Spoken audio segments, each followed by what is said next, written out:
कांग्रेस भी अभी दूसरे फॉर्म में चल रही है। कांग्रेस भी इस जो उपचुनाव है इसमें जो है वो भले जीते ना जीते, लेकिन तेजस्वी यादव को सबक सिखाने का जरूर प्लान की है।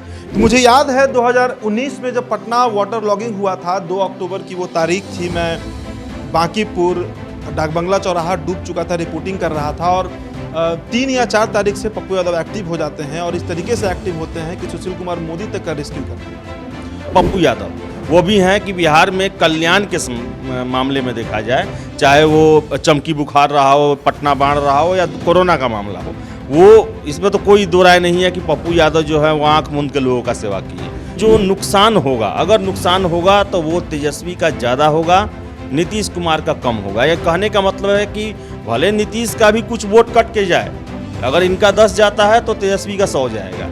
तो कन्हैया के बारे में ये बिहार में एक भ्रांति बन गई है कि ये बस बोलने वाले हैं। ये जो हैं वो कहा था ना कि जो है रायचंद्र हैं, हुकुमचंद हैं, करमचंद नहीं है। करमचंद रहते तो बिहार में कोरोना के समय में आके काम करते हैं। सच मायने में अगर कहा जाए तो आज के समय में कोई नेता जो सर्वमान्य जिसका एक्सेप्टेंस है, हालांकि आदेश जी बोल रहे हैं कि वो बैकवर्ड की राजनीति करते हैं, लेकिन जो फॉरवर्ड समाज है, कोई भी समाज है, फॉरवर्ड बैकवर्ड की बात छोड़िए, कोई भी समाज है, उसको अगर जरूरत पड़ता है तो पप्पू यादव आगे आते हैं। नमस्कार, द इंडिया टॉप देख रहे हैं आप। देखिए, इस वक्त ये एक बड़ी खबर और ब्रेकिंग खबर आपको हम बताने जा रहे हैं और उस खबर पर बजाते हम चर्चा भी कर लेंगे। खबर यह है कि कांग्रेस पार्टी के द्वारा एक पत्र जारी किया गया है और वो पत्र किसी भी मीडिया संस्थान को नहीं भेजा गया है, बल्कि जाप सुप्रीमो और पूर्व सांसद पप्पू यादव को भेजा गया है। पप्पू यादव जब जेल से रिहा हुए थे तो पहला जो उन्होंने प्रेस वार्ता किया था उसमें उन्होंने कांग्रेस को समर्थन देने की बात कही थी, लेकिन उसके बाद कांग्रेस का कोई जवाब नहीं आता है, जिस पर शायद थोड़े नाराज भी, थोड़े खफा भी हुए थे पप्पू यादव। अब ऐसे में बिहार के जो 2 विधानसभा सीटों पर उपचुनाव हो रहा है, तारापुर और कुशेश्वर स्थान, वहां पर कांग्रेस ने सपोर्ट मांगा है पप्पू यादव का। एक पत्र है, आप अपने स्क्रीन पर देख रहे होंगे, ये पत्र आपको पढ़ के भी हम बता देते हैं। देखिए, इसमें लिखा गया है, डॉक्टर मदन मोहन झा लिखते हैं ये पत्र, जो कि प्रदेश अध्यक्ष हैं कांग्रेस के। वे लिखते हैं, आदरणीय पप्पू जी, आपको ज्ञात होगा कि बिहार में 2 विधानसभा क्षेत्र कुशेश्वर स्थान और तारापुर में उपचुनाव 30 अक्टूबर 2021 को होने जा रहा है। आपको इस संदर्भ में पार्टी के माननीय बिहार प्रभारी श्री भक्त चरण दास जी से बात हो चुकी है।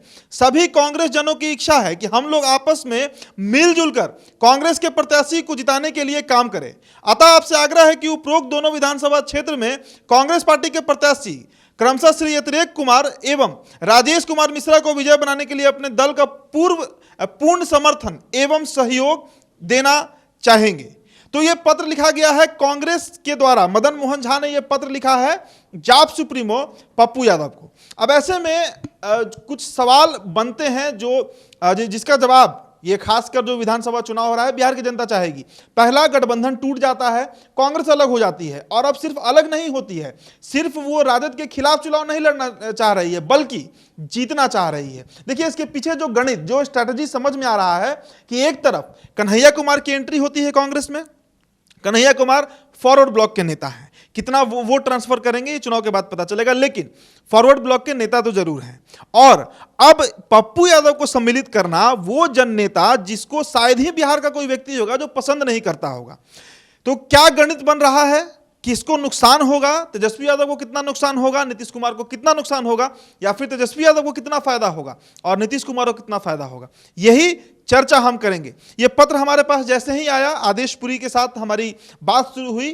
क्या कहना है आदेश जी, पप्पू यादव को इनविटेशन आ गया है कांग्रेस की तरफ से, देखिए, सबसे बड़ी बात है कि वो स्वीकार करेंगे कि नहीं करेंगे, पहले ये देखना चाहिए कि इनविटेशन दिया गया है। इसमें चर्चा किया गया है कि भक्त चरण दास से आपकी बात हो गई है, यानी कि भक्त चरण दास से इनकी बात जो है पॉजिटिव रही थी, तभी इनको ये किया गया। निगेटिव होती तो पत्र नहीं जारी किया जाता, इनको नहीं भेजा जाता।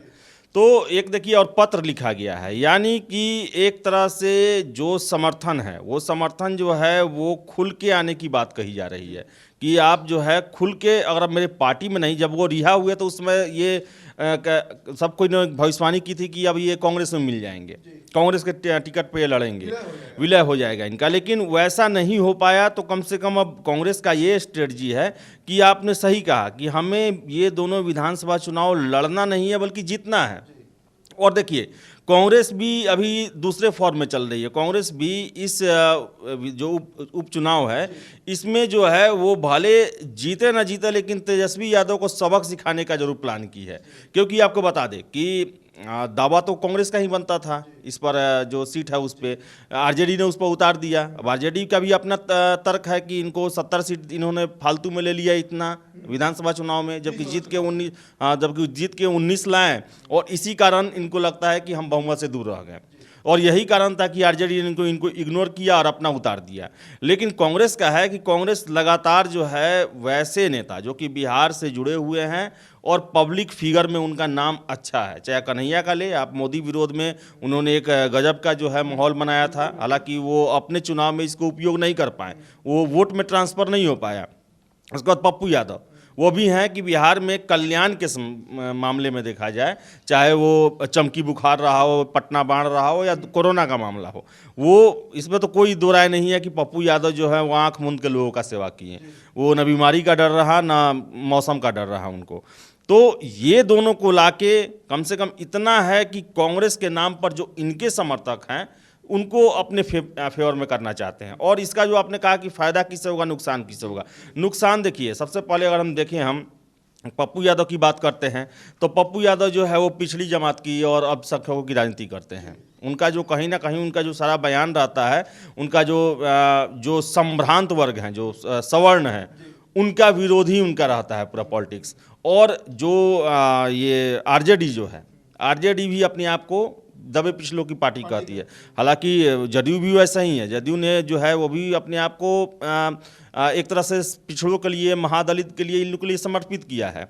लेकिन जो नुकसान होगा, अगर नुकसान होगा तो वो तेजस्वी का ज़्यादा होगा, नीतीश कुमार का कम होगा। यह कहने का मतलब है कि भले नीतीश का भी कुछ वोट कट के जाए, अगर इनका 10 जाता है तो तेजस्वी का 100 जाएगा।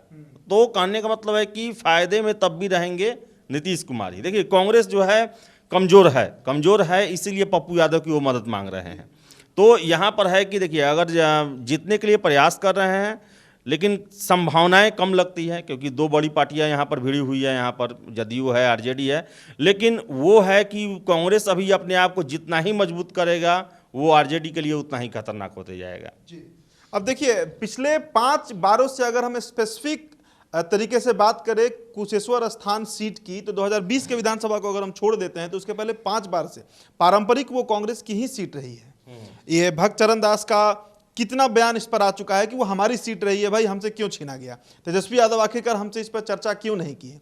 तो ऐसे में तारापुर को अगर हम साइड कर दें आदेश जी और सिर्फ कुशेश्वर स्थान की बात करें तो कांग्रेस का वो पारंपरिक सीट रहा है। तो आपको नहीं लगता है कि अगर तारापुर में पप्पू यादव या फिर कन्हैया बड़े फैक्टर नहीं भी बनते हैं तो कुशेश्वर स्थान में बन जाएंगे? देखिए, आप जो बात कर रहे हैं कि पारंपरिक सीट रहा है, तो ये देखिए कि कांग्रेस ने उस समय क्या अकेले चुनाव लड़ा था।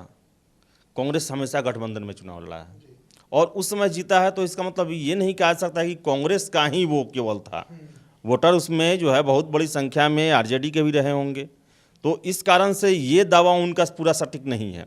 रहा बात आपने कहा कन्हैया का, कन्हैया के बारे में आपको बता दें कि कन्हैया जो हैं वो बिहार में एक तरह से उनकी जो छवि थी वो छवि धूमिल हो चुकी है। अब मुझे कम चांस है, क्योंकि उनका ही देखिए आप बेगूसराय का जो चुनाव था उसमें उन्होंने कितना प्रचार किया, सब कुछ ये किया, बड़े बड़े स्टार बुलाए गए, बावजूद उसके वो अपने जाति का भी वोट ट्रांसफ़र नहीं करा पाए, और करा लिए रहते तो इतनी भयानक उनकी हार नहीं होती। और दूसरा बात रहा कि कन्हैया के बारे में ये बिहार में एक भ्रांति बन गई है कि ये बस बोलने वाले हैं। ये जो हैं वो कहा था ना कि जो है रायचंद हैं, हुकुमचंद हैं, करमचंद नहीं हैं। करमचंद रहते तो बिहार में कोरोना के समय में आके काम करते। फिर से जो पलायन हो रहा था उस समय, जो बॉम्बे या दूसरे राज्यों से लोग पैदल आ रहे थे, एक बार भी इनका बयान नहीं आया। नहीं, बिहार की राजनीति ये करते ही नहीं है। और बिहार की और सबसे बड़ी बात बताएं आपको कि लेफ्ट जो है, लेफ्ट इनके कांग्रेस में शामिल होने के कारण लेफ्ट भी कांग्रेस से गुस्सा है, नाराज है। तो एक जब बेगूसराय जैसे लेफ्ट बहुल इलाके में भूमियार वहाँ सबसे ज़्यादा वोटर है, तब वो नहीं जीत पाए, तो कुशेश्वर स्थान में ज़्यादा कुछ असर पड़ने वाला नहीं है। हाँ, पप्पू यादव हैं, कोसी क्षेत्र के हैं, मिथिला में भी उनका अच्छा पकड़ है। और पप्पू यादव का देखिए, पप्पू यादव जो भी हैं, लेकिन उनका एक नेता, जननेता का एक छवि उन्होंने बनाया है 2-3 सालों में। तो इसका फायदा उन्हें मिल सकता है। लेकिन एक बात जान लीजिए कि पप्पू यादव को जितना भी लोग समर्थन करेगा वो आरजेडी कोटा का ही लोग करेगा, वो एनडीए कोटा का बहुत कम लोग पप्पू यादव का समर्थन करेगा, और ये तो कम करेगा तो इसका जो नुकसान है वो आरजेडी को ही होने जा रहा है। अगर कन्हैया किसका पॉलिटिक्स किए, अल्पसंख्यक का किए, गरीब का किए, समाजवाद की बात करते हैं तो समाजवाद के कौन समर्थक हैं? जो पिछड़ी जाति है वही समर्थक हैं। अगर उनके तरफ वो लामबंद होते हैं तो कहीं ना कहीं तेजस्वी का ही उससे नुकसान है ना। क्योंकि जदयू का अगर देखें, जदयू को अगर आप मान भी लेते हैं उनके अनुसार कि ये सवर्णों की पार्टी है, अगड़ों की पार्टी है, बीजेपी का समर्थन है, तो अब तो इनके तो वोट में ये लोग सेंध नहीं लगा पा रहे हैं ना।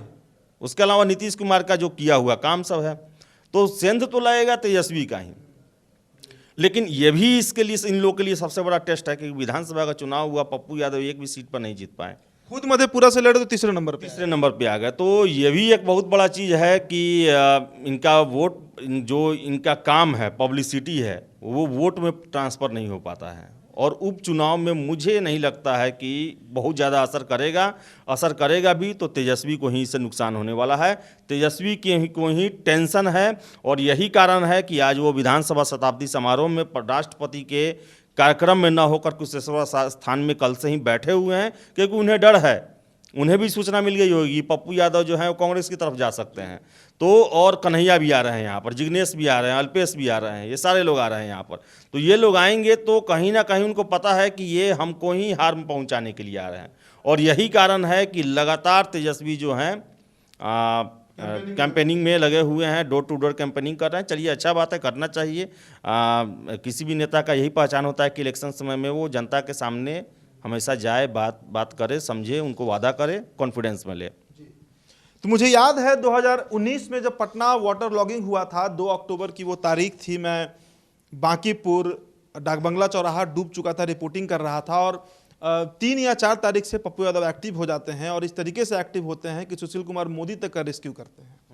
और सच मायने में अगर कहा जाए तो आज के समय में कोई नेता जो सर्वमान्य, जिसका एक्सेप्टेंस है, हालांकि आदेश जी बोल रहे हैं कि वो बैकवर्ड की राजनीति करते हैं, लेकिन जो फॉरवर्ड समाज है, कोई भी समाज है, फॉरवर्ड बैकवर्ड की बात छोड़िए, कोई भी समाज है, उसको अगर ज़रूरत पड़ता है तो पप्पू यादव आगे आते हैं। इसके बावजूद उसी बांकीपुर से जब उनके प्रत्याशी चंदापुरी चुनाव लड़े थे तो उन्हें 500-550 के आसपास वोट आया था। मतलब सिर्फ उनके कार्यकर्ता जो होंगे पप्पू यादव के, वही उनको वोट किए होंगे। तो ऐसे में ये एक सवाल तो जरूर बनता है कि पप्पू यादव अगर कुशेश्वर स्थान या फिर तारापुर में सपोर्ट कर भी दे रहे हैं कांग्रेस को, कन्हैया भी उतर रहे हैं ग्राउंड में, तो वोट ट्रांसफर कितना हो पाएगा, ये एक बड़ा सवाल है। देखिए, यही सबसे बड़ा एक भारतीय जो लोकतंत्र है, चुनाव प्रक्रिया है, उसमें सबसे बड़ा दोष आ गया है कि आपने बताया कि 500 कुछ उनको वोट मिला, 538 जो बांकीपुर पूरा डूबा हुआ था, और वहाँ के विधायक जी गायब थे, नितिन नवीन, वो कभी हम उनको देखे नहीं सड़क पे। और खुद जो डिप्टी सीएम किसी स्टेट का राजधानी में ही बांट के चलते 3 दिन बाद वो तक घिरे रहे हैं, समझ सकते हैं कैसा स्थिति होगा। और इसके बावजूद इतना वो गाड़ी लेके ट्रैक्टर से अपना पानी, दूध, और बच्चों को जो है, जो लॉज में रहते थे, उनको पैसे बांट रहे थे कि घर जाना है तो जाओ, बस भाड़ा लो, जाओ यहाँ से, खाने के लिए सब कुछ कर। इतना कुछ करने के बावजूद भी उनको 500 के आसपास वोट मिला। तो फिर ये तो पॉलिटिक्स में ये बड़ा ही खतरनाक लक्षण है कि आप जनता के लिए कुछ भी करें लेकिन आपको वोट नहीं मिलेगा। वोट के दिन वो अपना जाति ही देखेंगे, पार्टी ही देखेंगे, तो फिर ये तो धारणा खत्म हो जाएगी ना। तो सबसे पहले तो हम नागरिकों का ये फर्ज है कि जो आपके लिए करे उसको धर्म जाति से पहले रखकर उसको समर्थन करें। क्योंकि अगर आप धर्म जाति के आधार पर किसी का भी समर्थन करेंगे तो यही होगा कि आप मुसीबत में जब फंसेंगे तो जो आपका नेता रहेगा वो दिल्ली में बैठा रहेगा, आराम करते रहेगा, चाहे अपना कोई मतलब नहीं रहेगा, क्योंकि पता है कि जाति धर्म पर वो हम ही को वोट देने वाला है। तो ये जो लक्षण है, ये लक्षण अच्छा नहीं है, बल्कि ऐसे नेताओं को काफ़ी जन समर्थन मिलना चाहिए और वोटिंग में भी जिताना चाहिए। अब बताइए ना, आप ही पिछले साल ही बाढ़ आया था, पूरे बाढ़ वाले इलाके में हमको याद है पप्पू यादव ट्रैक्टर से किस चीज़ से घूम के सब जगह राहत सामग्री, सब गोपालगंज, सब जगह गए। फिर से आप देखिए कोरोना के समय में अच्छे लोगों को निकलने से डर लग रहा था, वो हॉस्पिटल में जाकर, जबकि इतना भयानक कहर था वो, तब ऑक्सीजन सप्लाई ये सब किए। जाति धर्म से ऊपर उठ के कि भाई कोई भी आदमी कितना भी रहता है, स्वास्थ्य मंत्री तक नहीं निकल रहे थे घर से डर के मारे, और पप्पू यादव निकल रहे थे। तो ऐसे लोगों को समर्थन होना ही चाहिए, ऐसे लोगों को समर्थन देना ही चाहिए जो आपके लिए करे। तो पप्पू या ये अच्छा लक्षण नहीं है, ये ऐसा होना चाहिए। मैं तो चाहूँगा कि पप्पू यादव को वोट मिले, इसका उनको जो उन्होंने मेहनत किया है, अपने जान को एक तरह से कहें तो हथेली पर रख के वो काम किए हैं, तो उसका मुआवजा उन्हें जनता वोट के रूप में दे, ऐसा होना चाहिए। लेकिन ऐसा नहीं हो रहा है, ये नहीं हो रहा है, ये अच्छा लोकतंत्र के लिए नहीं है। तो और इसके साथ ही साथ बताएं आपको कि पप्पू यादव जो हैं कांग्रेस को समर्थन देते हैं, हो सकता है कांग्रेस का वोट परसेंटेज बढ़ जाए, घाटा होगा तेजस्वी को ज़्यादा, नीतीश कुमार को कम होने वाला है। और ये पप्पू यादव का शामिल होना मीन्स कांग्रेस का ये स्ट्रेटजी भी हो सकता है कि हम जो हैं ज़्यादा से ज़्यादा वोट प्राप्त करें। वोट कैसे प्राप्त करें? तेजस्वी का वोट काटें और जीते जदयू, तब उसके बाद ये कहेंगे कि आपने हमें इग्नोर किया कांग्रेस वाले, और यही कारण रहा कि आप उपचुनाव हार गए। तो तेजस्वी को सबक भी सिखाना है, ये कदम इसका ज़्यादा लगता है। बिल्कुल।